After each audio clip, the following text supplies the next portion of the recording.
so fun to be here. You know, two of our foundational principles at Beemok are bringing people together and creating opportunity. And to me, this event speaks to both of those, which was really cool. So I'm at my office late one night, and you know, it's after hours on CNBC, and they show like Shark Tank reruns. So that's when you know you're working too late. Anybody had that experience? And so I'm watching, and somehow the idea popped in my head, you know, this is not a bad concept to generate interest in ventures and startups. And think how many young people watch that show. And I got to thinking, we could do something like that right here in Charleston. And so I'm thrilled to say that goofball late one evening idea has turned into this, thanks to the hard work of a whole bunch of people, and thanks for the participation of all of you. I think it's almost like enough said when you look out here at the array of talented people that come from all different walks of life in our community. It's almost like enough said. Of course we can create the kind of opportunity and venture companies that would be able to grow here, start here, grow here, and stay here over time. So I'm pleased to be able to introduce to you a couple of folks here on the stage, which I think are ideally suited to talk to exactly that idea. How do companies start, grow, and stay? What's required? What's that experience like? What companies are investable, what companies aren't? And so to my left, I have Tim Spence. He hasn't slept for like a month because they just announced the acquisition of Comerica. How long ago was that? About a month. About a month. Yeah, October 6th. Have you slept for a month? Not a lot. Okay. A little bit more than I did for the 3 weeks in the run-up to the announcement, for what that's worth, though. So they're building a material presence here in Charleston, and also Tim has kind of seen everything in the banking landscape, from how do companies get banked to how do companies become financeable and everything in between. We have Bud Watts next to Tim. Bud has a long historied investment track record, Carlyle and others, where he was a partner, and we're thrilled to have him with us. He makes all kinds of different investments, some here in Charleston and some outside, but he lives here and he's of Charleston. So a bank that's of Charleston, an investor that's of Charleston, and then the real rock star on the stage is Austin McCombs. He's younger and he's more handsome, but would we agree? Okay, we'd agree with that. And he's built a business here in Charleston. I think there's not that many people that have the track record that he has, which was starting a business in his dorm room at Auburn, eventually bringing it to here in Charleston because his client was here, and then building it to my son actually worked for Austin and had an amazing experience, built it to the point that it became a saleable NAD, and he sold it to Vista. I don't know, I'll let him tell you how much he sold it for if he wants, or he doesn't have to, but it was a lot of money. So a pretty cool story right here in Charleston. And so with that introduction, maybe we'll kick off the conversation and I'll stop talking. But Tim, I was thinking, would you mind starting from communities, because you're involved in all kinds of different communities, those that attract entrepreneurship and startups and the kinds of things we're talking about today. What are the things that they have in common, and communities where they struggle, what is it that they're missing? Yeah, absolutely, and thank you, Ben, for the opportunity to participate in this. One of the things that I enjoy most about talking with people who are starting businesses is you get to see the vision on the ground floor, and to see not just the businesses who are here as finalists today, but to be part of the ground floor of the Catalyst event's pretty special. As Ben mentioned, we are fortunate.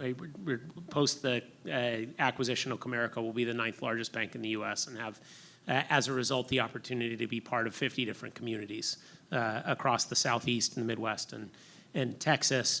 And there are things that you see when you go community to community that make it possible for people to succeed in starting businesses. The number one thing is the human capital, right? It's talent. Like, as we all know, you don't get anywhere, whether you're in a big company or you're just starting out from the ground floor, if you're not able to attract great people. And I think that's one of the things that Charleston has going for it. You have really excellent universities here. You have some businesses that have been very successful that are training grounds then for folks who have the opportunity to go on to other things. But I understand one of your partners may have spent time at a pretty prominent software business here in town previously. So that's important. Secondarily, you have to have the supportive community. Like, starting a business is hard. I was fortunate. I have a little bit of an unusual career as a banker. I actually spent about the first 10 years of my career in 2 different tech startups. The things that don't seem like large problems become big problems. Austin and I were talking the other day about the fact that, like, the biggest problem we had in the first company I worked for is nobody would sign a lease. So we managed to get venture money. We had about 18 months worth of cash. Everybody wanted us to sign a 5-year lease. We had to rent unused warehouse space from a local manufacturer and set up a cube farm at one end of the facility. So the things that are going on in Charleston to make it possible to create space to bring people together, I think, is a really important part of the community. And then there is no startup community if there isn't seed capital that's available. So the things that are going on at the state level, that are going on at the local level, that are going on because you have either leading citizens, like Beemok, or large companies who are willing to create some investment or to become the alpha client on a new software platform are really important in the community. In the cities that have those things, that have prominent citizens where there's a supportive community so that you can actually get your business started and a good talent pool, are the ones that I think see success over time. Yeah, terrific. But maybe a good place to start, if you would, is you obviously see a ton of different kinds of companies here in Charleston and otherwise. And I guess for a company to become investable, which I think would be probably of interest to many people in this audience, what are the kinds of things that you look for? Because you do things pre-revenue, right? And so yeah, what are the kinds of things that you look for? Well, first, let me, before I answer that question, let me just give a little context to the venture capital world, just in general. Yeah, great. And we can go from there. The one thing that I think about a lot is, if you go look at statistics nationally, less than 0.3% of all the new business starts in the country get venture capital money. And so more than 99 out of 100 folks will never see venture capital money. And therefore, it's really important, and you said it when you were talking about prominent citizens, whomever, angels, people who are willing to write checks, personal checks into business, is far and away the most important source of capital in a place like Charleston. Because, as I said, I mean, the vast majority of people are not going to see institutional venture. Getting to institutional venture venture capital firms are looking for, to use a technical term, humongous outcomes, and they're swinging for the fence every single time. We're someplace in between. We kind of act like angels on one day, and another day we'll act like an institutional venture capital firm. And so, to Ben, to your question, when we do see those, maybe 1 out of 10 people that walk in our door are people that we look at and say, yeah, that could be an institutional capital, venture capital investment. But the vast majority aren't.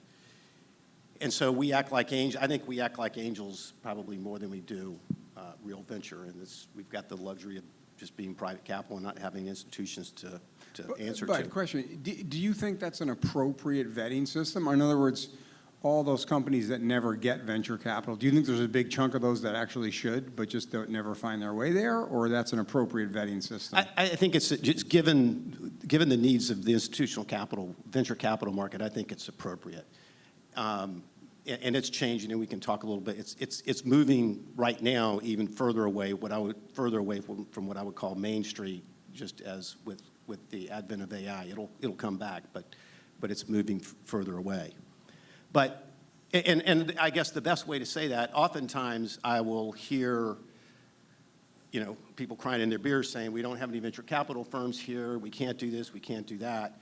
I would argue that most of the businesses that we see here in Charleston, if you transplanted them to El Camino Real in Palo Alto, and they went, or Sand Hill Road, and they went up and down Sand Hill Road talking to venture capital firms, and they lived there, they wouldn't get an appointment and wouldn't get the capital if they did get the appointment. So my point is, that's just I just want to level set on it, that I think in a place like Charleston, it is just far more important that we build the angel ecosystem out. If we build the angel ecosystem out, the venture capital, the institutional venture capital guys are coin operated, they will show up. But it's got to be, they've got to be. Back to your question. And is that the opportunity in your mind right now for Charleston? Yes. Maybe through events like these? That's the opportunity. I think that's the opportunity. Because you have to crawl, walk, run, and get there. You know, Silicon Valley wasn't done in a day. Austin wasn't done in a day. Boston wasn't built in a day. Those ecosystems. But we've got to, we need exits. We need people to go, because there are two, I'd say in town, there are two sort of shortages. One is tech talent, hardcore tech talent, and the other is experience scaling. I don't know what your revenue is today, but you know, going from $5 million of revenue to $50 million of revenue fast is a hard thing to do, and 50 to 100 is a hard thing to do, and there just aren't that many people on the planet that have done it quickly. So anyway, what we look for in fairness, the talent shortage, right, is a little bit of a chicken and an egg thing. If the opportunities are here, you're going to get the people. Well, the bad news is tech talent's still hard to find. The good news is 10 years ago, certainly 15 and 20 years ago, you couldn't recruit. It was very difficult to recruit because they come to Blackbaud. There were two choices in town. If it didn't work at Blackbaud, you had to go to Benefit Focus or vice versa. And after that, there wasn't anywhere. We talk to people today. They know there are multiple. If they come to Charleston come to Charleston for Charleston, they know that there are going to be options if it doesn't work out. I think the bar is lower to recruit the talent to come here. And the talent here is developing. You know, slowly but surely, we're building a group of people that can do it. But my point is, there are more good ideas in this town than there is talent to pursue them. Tech talent to pursue them. Yeah. But when you ask, what do we look for when people come into the office, and I'll get, the first thing we're looking for is founder market fit. Is there a reason that this founder should be the person, a logical person, to pursue the opportunity? So to me, that's number one. Number two, right alongside that is fire in the belly. Do I walk out and think that this person is willing to do what it takes for the next 5 to 10 years, be relentless and drive and get punched in the mouth regularly and stand back up and get it done? I look for, again, then when you start getting on that scale of, is this a venture deal or something else, can the business be big? Can it deliver a big outcome or not? One of the things that we love to see are businesses that are never going to be worth $100 million, but we can look and see a pretty good possibility they're going to be worth 40, 50, or 60, and if we can do that deal, we'll do that deal. Yep. Where a venture capital firm would just stiff arm it and say, thanks, but no thanks. But really, some combination, we like to see a technical co-founder. Some of our biggest challenges have come when there's not a technical co-founder and you're relying on third-party development resources and nobody really in-house qualified to manage the outsource. There's nothing wrong with outsourced development, but you need someone in-house who can really do that. Now, I'm quick to recognize that what I'm talking about right now is software and tech, but there are lots of ideas in this room that have nothing to do with software or tech. Yep. And I don't want to overlook those and say, take what I just said about a technical co-founder off the table. But the fire in the belly, the market, the reason to, why is this person here, and do I believe they can get this done? Because frankly, when you're looking, a guy, a gal in a business plan, there's not a lot of diligence to do. Yeah. And I'll just say, as somebody that does business with folks in lots of different sectors, to your point, there's technical expertise that's not software or technology expertise, right? It's the same basic Absolutely. principle, to your point, even if you're dealing with not a software business. That's a great point. So Austin, I think people are dying to hear from you about your experience. Maybe, if you would, a little bit of the good, the bad, and the ugly, but going from that dorm room to start getting your first client, being here in Charleston and building a business, what that was actually like in as much detail as you wouldn't mind sharing. Yeah, you bet. First off, Ben, thanks for having us here. This is an awesome event. Tons of fun, a lot of familiar faces in the crowd. Yeah. And I'm sure we'll have ability to dive into different parts of this as the conversation evolves. But I think I'll primarily focus on what Bud was mentioning about availability of venture. I started the business in Auburn, which had a very similar profile as I would say we're communicating Charleston as, where it's a developing venture environment where there isn't lines of venture capitalists waiting to pull every idea that's on the table into fruition. So at the time I started Gnosis, I really didn't realize that there was availability of venture capital. My idea of building a business was much more old school, kind of blue collar-esque, that if we wanted to build a business that would last, we needed to find a way to make money so we could bring more talent in and do more things. So as we were building the business, our goal was never to prepare ourselves to raise venture. And it's important, I think, to look at how many things have changed over the last 5 to 10 years. When the business started, it was around 2016, 2017, and I would say the venture market was quite rational. When we moved into the 2020s around the COVID time, interest rates dropped really low, and capital became very cheap and easy to access. So what we saw in our industry was an emergence of players receiving massive amounts of capital very early on.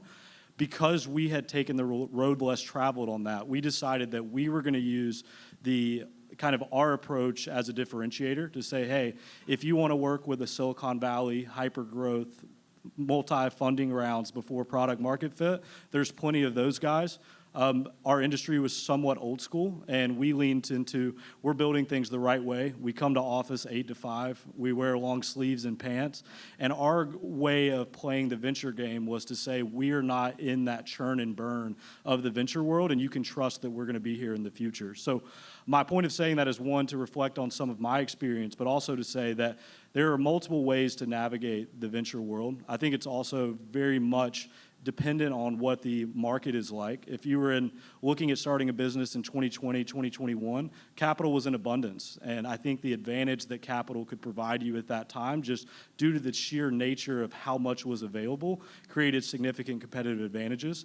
You move forward to today, it's somewhat of a tale of two cities. We have the AI companies who are getting these massive valuations and tons of capital right out the gates.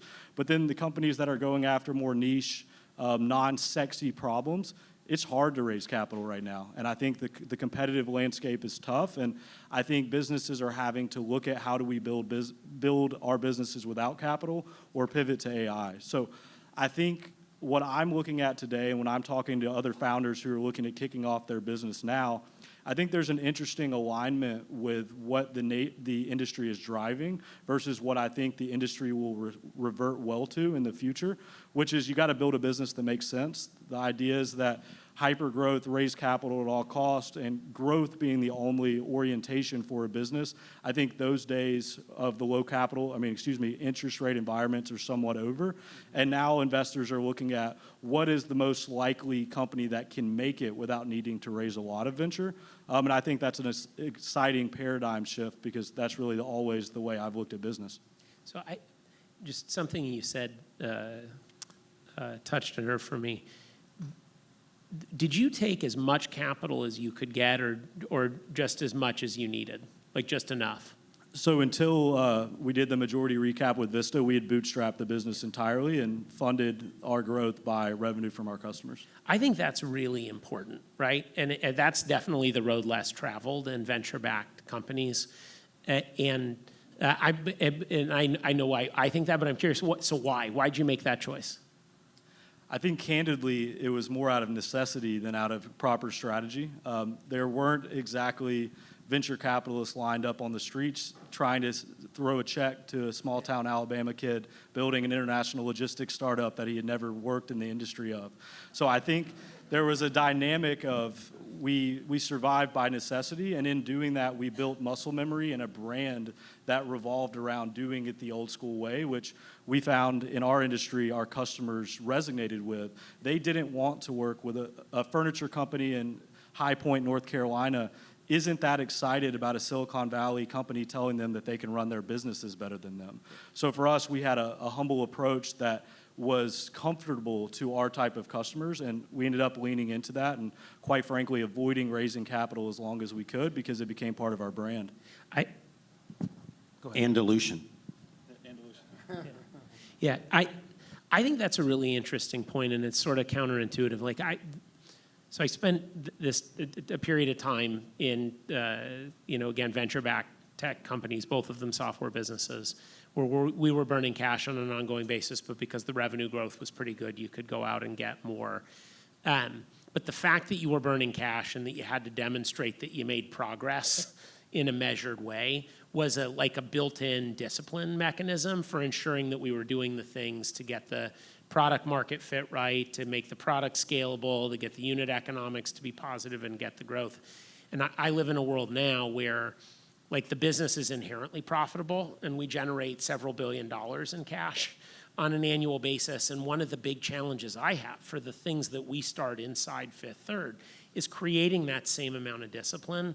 And I think one of the sort of sad things about the 2020, 2021 period is venture capital was so available that we almost have a lost generation of companies that took too much money and didn't hit the developmental milestones that you hit, right? And therefore didn't mature in the way that they needed to mature. And that's become one of the pieces of advice that I offer to folks when I have the opportunity to interact with them is take just enough. Not everything that you can get, because you want that built-in discipline mechanism. It's going to make you a better founder and your company a better company. Even if it feels like taking a large round that gets you in the paper or buys you more runway is the more prudent thing. To add to that, Tim, my experience is that so many people spend such an outsized amount of time on things like structure and funding and talking to potential investors, and they forget that they have nothing if they don't have a product or business or whatever. And so, I mean, I think these discussions are really interesting, but it's, in my opinion, it's very easy to get into sort of today's content of the moment. And I think about, so I started my business in my one-bedroom apartment. I had a phone fax machine and a baby looking at me, hungry, always hungry. And so, how did I get from there to here? And the answer is on the backs of a ton of fantastic people I got to work with along the way, and I still get to work with. But, I'm teaching at and I'd love to hear your views on this, but I'm teaching a class at the college called Intentionality, and sometimes I feel like young entrepreneurs today are maybe far more sophisticated technically than I might have been, but I was really good at solving problems, like knowing how to access the world and interact with it and to allow myself to solve a problem. Because sitting at that desk at that phone fax machine, I wasn't throwing some business plan down that was like, this is what we should do for the next 5 years. Not at all. But I knew kind of the basic things that I had to try and build, and that all came with interacting to the outside world. There's a book we're reading right now in my class, and the book stresses weak ties. The idea of you have your inner circle and close friends, and that's great, but the people in large part that make transactions happen for you in your life are going to be people that you've met but you don't know that well, or you should meet. And you should know who they are, and you should know how to access those contacts when you need them. That concept of weak ties, I think it's super powerful. But does that resonate with you guys at all? Any of that? 100%. Most important things that have happened in my life came from weak ties. There's no doubt about that. And in terms of what to focus on when you're trying to start a company, I think one of the things I love about your story, Austin, is you stayed true to who you were, as opposed to what some knucklehead that was coming in from wherever was telling you. And I think that led to your culture being truly unique and you being able to hire the people that you need to hire and get the clients to stick with you. So no matter what was going on, you know, on the equity side of things, you were good because you had built a solid business.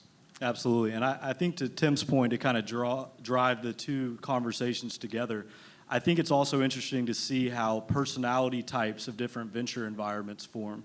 And I think the most prominent and well-known is the California Silicon Valley venture environment, which is write a lot of checks, expect really big outcomes, and hope 1 in 10 or 1 in 100 pay off. I think something that we have a major advantage of in the Southeast that is hopefully going to produce lots of fruits for the investors here is there is a more disciplined approach at deploying capital.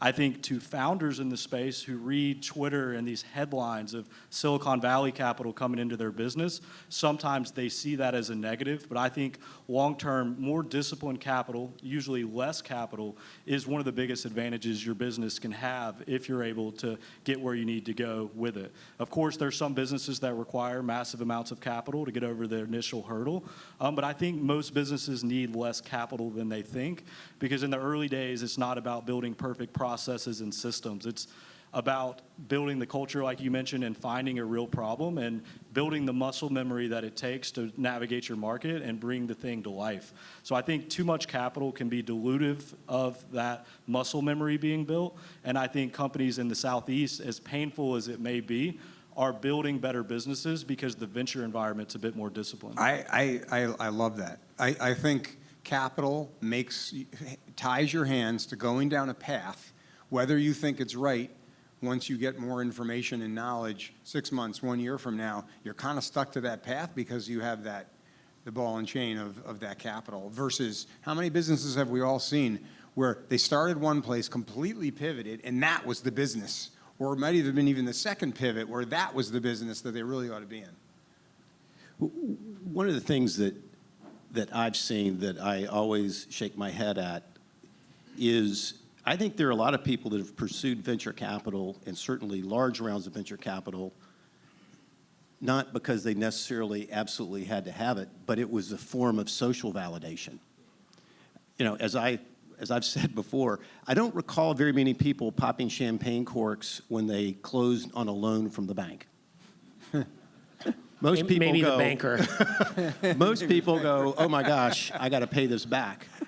I see people popping champagne corks because they got a financing done. That's all. You know, raising venture capital is just a financing event. It's not an end in itself. It's just a means to an end.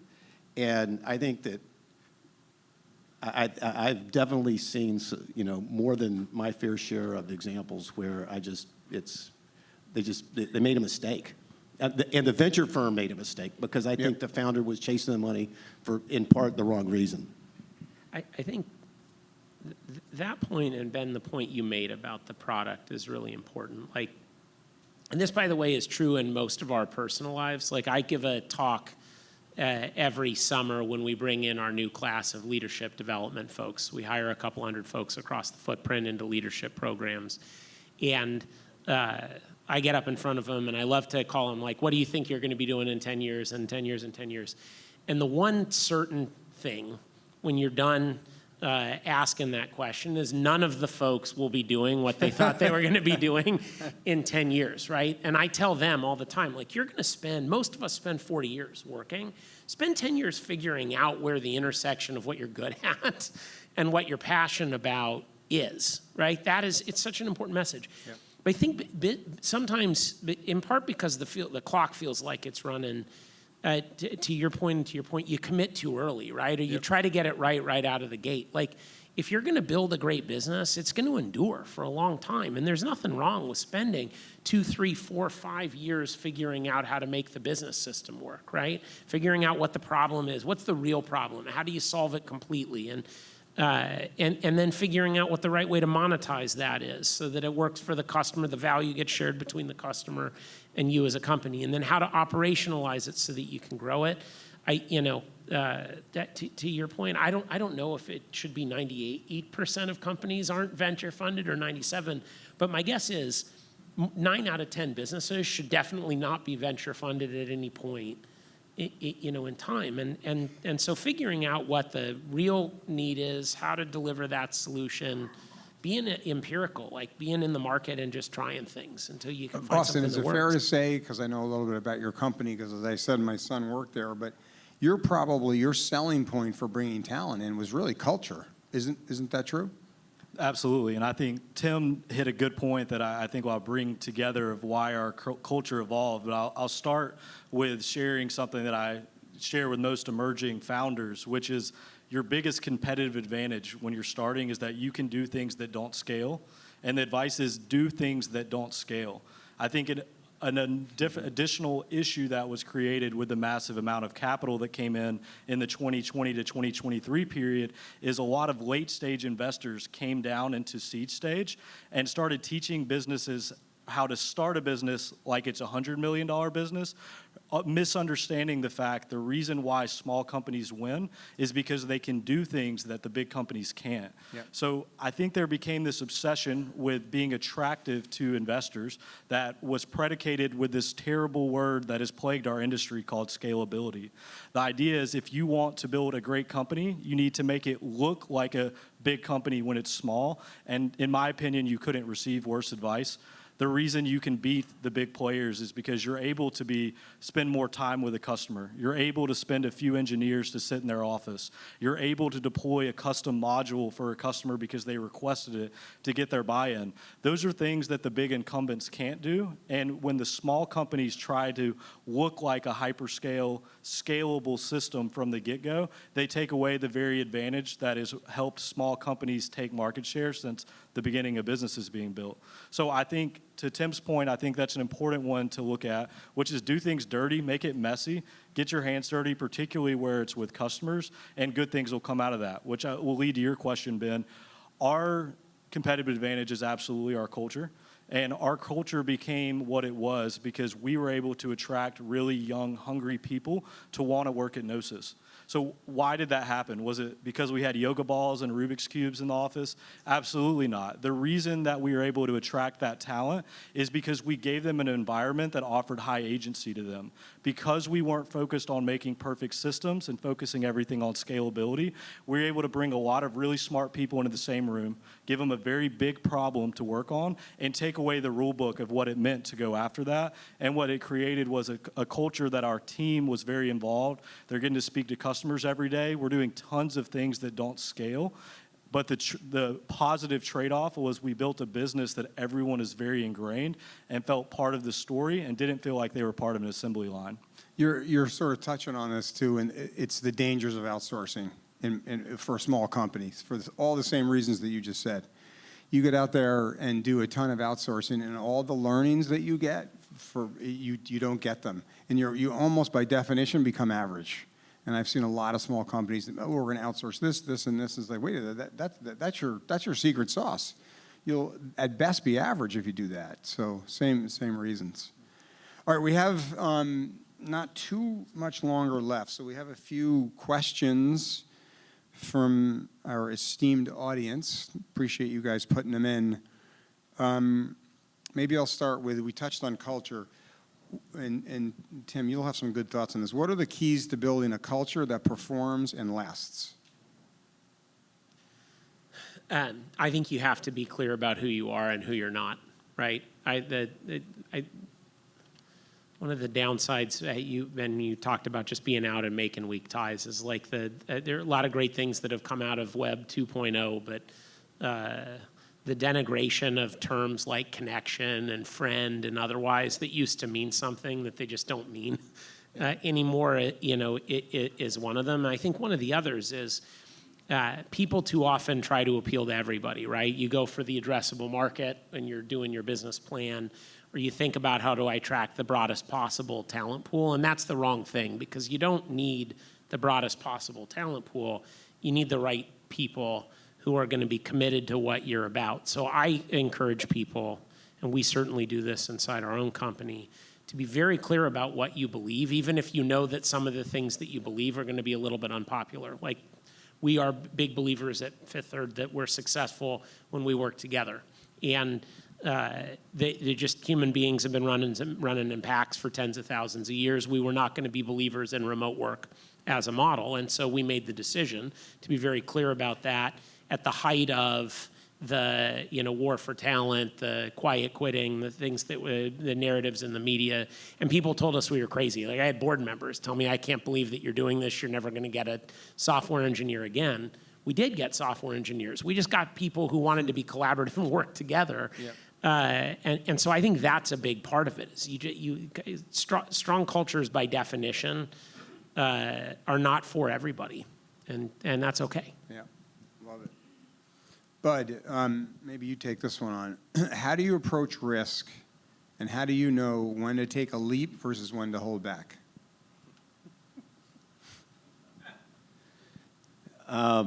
You're welcome for that one.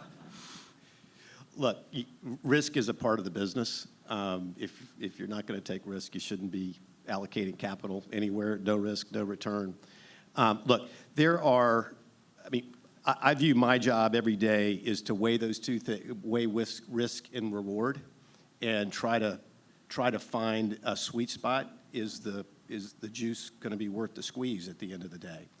And to me, at the end of the day, a lot of whether I'm willing to take a risk or not has to do with my assessment of the person sitting across the table from me that's asking for the capital. If I am confident that they can go execute well, they're going to do everything within their power, they're going to make a terrible work-life balance decision, and go get it done, I can take the risk.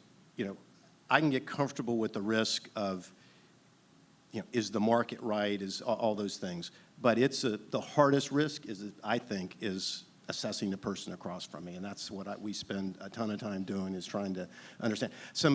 I would argue that some of the best investments that we've made, the decision was made in the first 15 minutes of a meeting. As hard as that is to believe. We validated, So we did a lot of work. it's that one-on-one contact versus background checks or people that know them, or. Well, one-on-one, 15 minutes, if this person is who they represent themselves to be and they check out, we're doing this, we're investing in them. Yeah. That's doesn't happen very often that we can get to a conclusion that fast, but it was, like I say, good investments. It was literally that fast where we said, subject to confirmatory, we're doing this. And we're still in those investments, and they're doing very well. Great. And I'll comment on Bud's point, because we spoke before this event, and I love the way you said we're good with a guy and a girl and a business plan if that's all they have. And I think the interesting piece of kind of the blink moment you describe is, if I look at all the businesses that I've been involved with and helped speak to, or even think of my own business, the likelihood of the silver bullet product idea that they usually start their business plan with being the idea that ends up making them successful 10 years later is a very small percentage. I think having the right people who are willing to take that journey and make it is really a higher index point of success than any idea or market opportunity or total accessible market. And I think that's something that you've done a great job of, and probably have seen many examples of the thing that produces the home runs being very different than what that initial business plan was anyway. Austin, I got one for you. I'm not going to let you off that easy. What technologies or trends are you most excited about, and how are you preparing your organization to adapt? I think, as cliche as it is, the AI wave is real. I don't think anyone is in denial of that, really. I think that is where all the energy and attention of at least software companies is being spent, largely on internal efficiency. We have a team of probably roughly 70 developers that are putting the output of development work that probably resembles what a 200 or 300 person team would look like a year or two ago. I think beyond just the internal efficiencies, I think the jury's out on what is it going to look like for reshaping the market of SaaS and, quite frankly, other industries. I think people are looking at problems differently. Market dynamics are evolving to look completely different due to the AI component of it. And for us, we're just trying to make sure we stay bleeding edge there, that for us to be able to be the first to market with the ideas that AI enables, we need to be the best at using AI all throughout our business. That starts at the leadership level. For our business, it's not as difficult to permeate that interest throughout the business because our average age is 27 or 28. But I think particularly for larger, later businesses that are incumbents in the space, there's a real risk to not leaning into the AI movement. But similarly to the rest of our conversation, doing it in a way that's functional and tactical, and not just following the hot topic and trying to have things to put on your board deck. And is there a worry it could potentially make what you do today obsolete? I think everyone should have their eyes open on that question. I think in terms of the data points I'm seeing today, it's very similar to the investment world. It's a tale of two cities. I think speaking just specifically on developers, I think there was a large pocket of zombie developers who did legacy ERP type integrations who are in real trouble right now. On the other side of that tale of two cities, I think the AI movement has elevated the best developers much more than it's stopped them. There's still a value to being able to understand how all the pieces go together and how to take advantage of it most efficiently, which I think the best developers are reaping the rewards of. But on the contrary, I actually have my dad in the audience today who, as of 9 months ago, quit his job that was in the sales world to fully focus on being a developer. He's AI native and AI first. And I would say that's a real reality check for me because I would say his skill set resembles what a 5 to 10 year developer would have looked like. Is he available to be hired? Or Yeah. 'cause we, all right. But it's real. I mean, the 0 to 1 phase of being a developer has been cut, in my opinion, by about 90%. Wow. All right, last question, and I think I'll take this one, and then maybe you guys can chime in. But what is the why behind your work, and how has it changed over time? I like this question because it really speaks to a lot of the concepts that I try and teach in the class I get to do called intentionality. But I think this idea of stepping back and really carefully thinking about your values and therefore where you're trying to get to in your life in a way that's consistent with those values is incredibly powerful. You know, we were kind of talking a little bit earlier about philanthropy as an example, and I think, you know, it's entirely possible that having a sole focus on building a company and a business that turns out to be successful is actually a terrific way to pursue philanthropy, because someday that payoff will come, as opposed to trying to do everything at the same time. Being really careful about making sure you're being intentional about your family and about your kids, and that you're spending the time that you want. I started a number of things, built a lot of things. There was one thing I was never willing to do, which is to sacrifice what I thought was the appropriate time with my family. Not necessarily quantity, but quality. So I love thinking in that way. I do think those values can change over time, but I think it's a direct route to living a truly sort of satisfied and happy life. Anybody want to add to that? Yeah. I think I've told you this before, but at some point I may quit my job and enroll in school down here so I can take your intentionality course. Ben will tell you, I have asked for the reading list, and it turns out the reading list isn't as important as the group activities. So I have sort of two whys. One is I believe in doing hard things. Like I just think if there's been one enduring lesson in my life, it's like anything worth doing is hard, and anything worth having is hard to get. Like that's just true, because when things aren't hard, it means anybody can get them or anybody can do them, and then they're less fulfilling. So like I am a believer in the value, whether it's in work or in your personal life, of just making sure that at least every other year you're doing something that you're not certain you can get done, because it teaches you about yourself. And at some point in your mind, you go from being somebody who's trying to do things to being someone who can do hard things. And that is just incredibly empowering. So I like our business because it runs on 10-to-1 leverage, and anything that's that levered is really hard, right?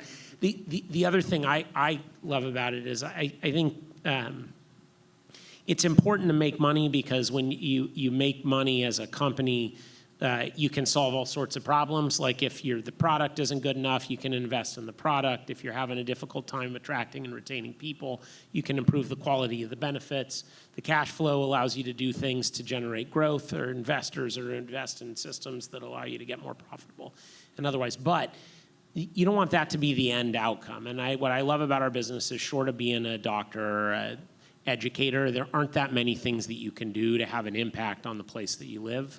Than you can if you work as a banker, right? And or like your business that essentially helps people to save money on car loans and to climb the ladder that is like of the American dream. That's the thing that makes the country so special. It's just it's very rewarding to know that you did something that helps somebody to take that next step in their own development. And Tim, I might add, I think it is